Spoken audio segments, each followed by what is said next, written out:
So, Rod, going back to the swamp, I want to talk about these creatures for a second. I think, when Trump said he was going to drain the swamp, I think it was ambitious, but I personally don't think he should have said it out loud. Because as we all know, Roger, if you drain a swamp, the alligators, the snakes, they don't go quietly, and obviously we don't see it. And do you remember when Chuck Schumer was on Rachel Maddow? Oh, yeah. And he goes, he goes, 6 ways of Sundays to get you. You've spent your entire career, Roger, neck deep in this swamp. How do you avoid them turning you into one of them? Look, I think first of all, it's too late. Even if Trump hadn't declared his animus for the status quo, it was obvious from the beginning that he's uncontrollable. He's his own man, and he really does see everything through the prism of, does this put American interests first? What's in the best interests of the country? Look, I think he came to Washington without a political background. He may have had the naive view in the beginning that, well, there's the Republicans and the Democrats, and the Republicans are with me, and they'll rally around me the way they did around Reagan. The Democrats are against me. I don't think he ever understood early on that half of those in the Republican Party resented his nomination, were jealous in the case of Mitt Romney and John McCain about his election, and were opposed to his agenda. These are mistakes that, should he get back to the White House, he will not make again. Did everyone see the clip of Jen Psaki on Inside with Psaki saying, if Trump gets elected, he might use the system to go against his rivals, and worse still, he might put people in his administration that are going to do it. I'm like, listen, he'll sick the police on protesters. He's going to weaponize the judicial system to go after his political enemies. Is that comedy or what? It really is. It's projection to a delusional level where it's predicated on the ignorance of your base.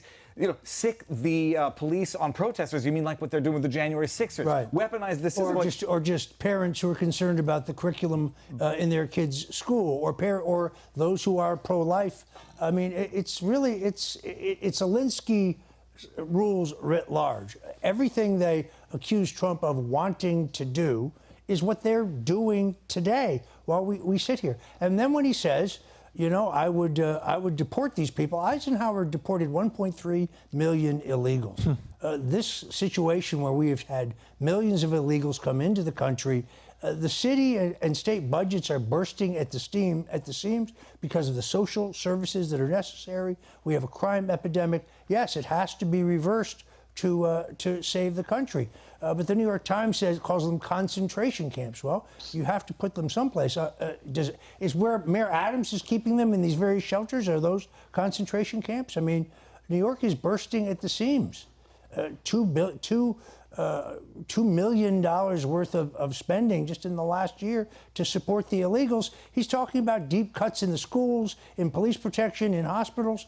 What about the taxpayers? Well, Roger, sorry. Yeah, go ahead. We did the math and we did the numbers on this show, one of the first episodes, where we looked at how much they were actually spending to house, and clothe, feed, and support illegal immigrants. And with that money, you could build 3 walls, 3 border walls, and double the amount of border patrol. But instead of actually solving the problem, they just throw money in a different direction. Yeah, because they have no interest in solving the problem. It's part of their political plan. And those are votes, especially in New York, where illegals can actually vote. They can now vote in local elections, and soon, presumably, they'll be able to vote in federal elections. Sooner or later. What's up there? What are you going to say? Quick question. Oh, yeah. So you bring up Reagan. When I look at the 2 presidencies between Trump and Reagan, I see a lot of similarities. So why is it that Trump was met so much more harshly by the establishment than Reagan was? Is it because Reagan's more charming and gets along better, and Trump has that harsh exterior, or is Trump doing more than Reagan was doing as far as disrupting the establishment? I think Trump has done more in terms of disrupting the establishment. I also think Reagan's style was a much more gentle, genial, but still solid. I mean, Reagan had a steel backbone. You could not push him beyond what he believed in terms of raising taxes and so on. So I also think there's a cultural objection to Trump. Trump is brash. I mean, he's not controlled. He's not managed. He's not handled. He's not reading from a script. He's not controllable.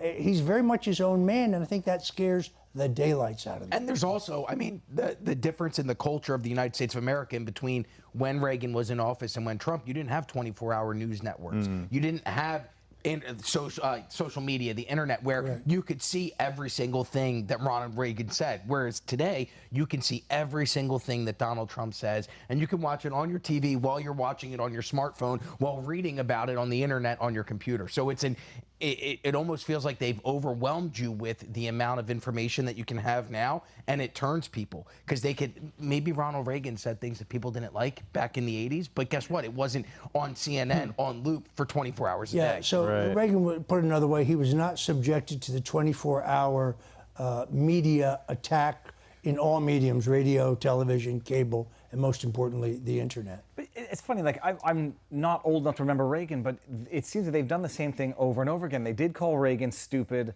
They attacked him for being demented. I imagine they called him racist. Then I remember Bush, both of them. They called them racist extremists. It's just that it's getting more and more concentrated with each generation, and it culminates in Trump. I don't think Trump is... I don't think he's brash because he's successful. He's successful because he's brash, because at this point in time, it's gotten so concentrated that he is the embodiment of what the other half wants. But this has just gotten worse and worse with each generation. The accusations, the slurs, and whether or not social media has made it any worse, it has to reach a breaking point. What does America look like when this reaches a breaking point?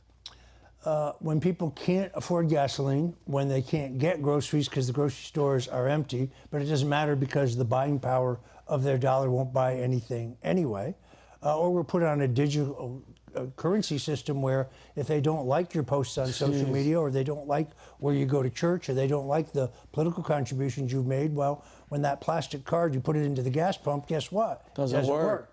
Or when you put it into the grocery store, it doesn't work.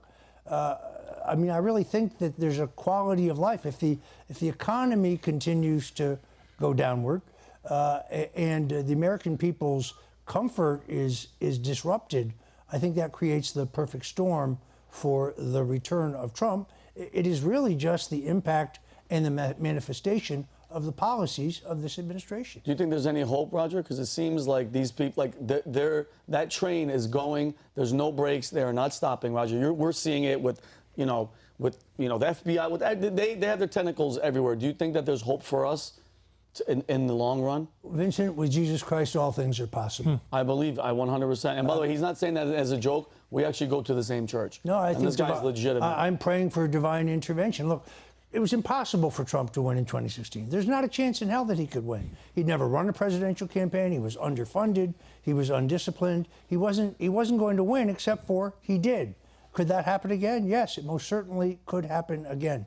So, I'm praying about it. I think you're right. The next 12 months are going to be extraordinary. There's no telling what will happen as a uniparty establishment pulls every trick in the book to stop a guy who seems to have gotten the populist imagination, captured the populist imagination of the people. And I think there is a wistfulness, there's a sentimental memory of how good the Trump days were. I mean, the Trump days were very good in America. 100%. Low gasoline prices, low unemployment numbers, billions of dollars coming back into the country to create jobs here, and essentially peace and prosperity.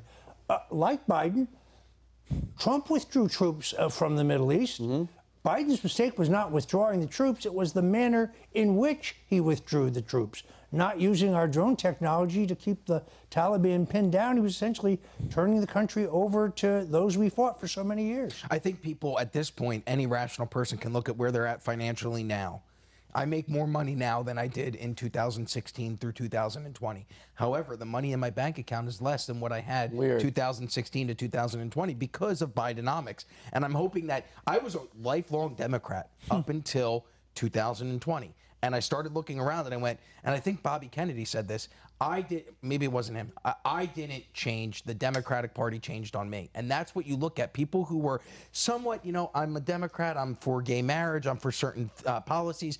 I now look at it and I go, wow, they are so far to the left that I can't recognize, I can't identify with any of their policies when it comes to certain things. Whereas I look at the right and I go, well, I actually identify with a lot more on this side because it's normal, it's rational, it's common sense thinking. But the extremes on the left, it becomes too much to bear, and it turns people like me and go, no, I'm done. I'm done with that side.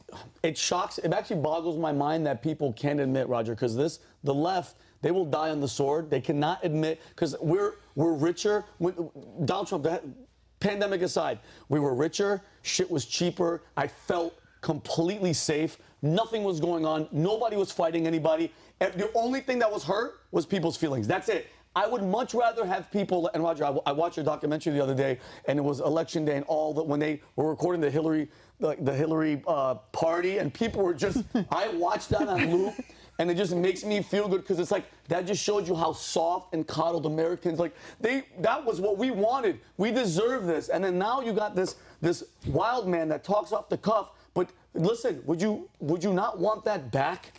Don't you want that back and just deal with the guy that's brash and he talks shit? It shocks me that they can't admit that they were wrong. When you look back and you understand it in retrospect, what was the news cycle for 4 years when Trump was there? You had Russiagate bullshit, Roger Stone, Russia, and you had everything related to Russia. Then you had the shithole countries. Then you had the removal of the Martin Luther King bust from the state. What you had was fake news as the news, as opposed to now, which is what you have: the war in Ukraine, you have a conflict in the Middle East, you have the absolute destruction of the world as we know it, and it's all real, because there was actually no tumultuous stuff going on under Trump at the international scale. So much Milley lied to Trump about the number of troops left in Syria, so he couldn't even de-escalate that. It's crazy, but the problem is, and I'm a little more pessimistic. I know a lot of lefties, educated people. It still hasn't gotten bad enough for them.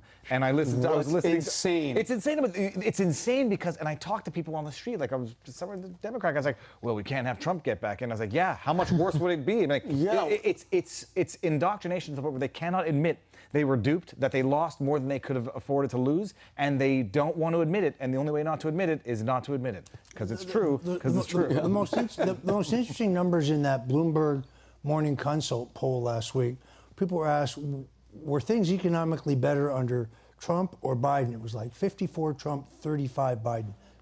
Euphemistic, I'm close.